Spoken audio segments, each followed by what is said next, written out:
Hindi raw magpapatinag ang mga mangingisda sa Bajo de Masinloc sa kabila ng mga banta ng China na huhulihin nito ang mga trespassers sa West Philippine Sea.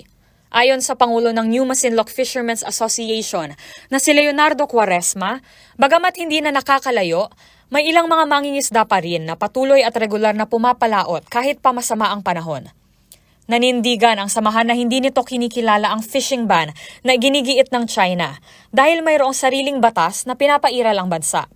Anila immune na ang mga mangingisda sa mga banta sa kanilang seguridad at sa panganib na sinusulong sa bawat pagpalaot nila. Nananatili pa rin daw na prioridad ng mga ito na matustusan ang pangangailangan ng kanilang mga pamilya.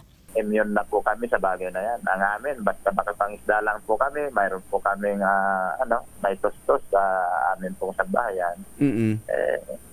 Wala po kaming dapat pinangangambahan dahil sa alam namin, mas nakakatakot po kung mamamatay sa gutom ang aming mga pamilya. Sa 15 ng Hunyo, nakatala na manghuli na ang China ng mga dayuhan lalo na ng mga Pilipinong mangingisda sa Bajo de Masinloc.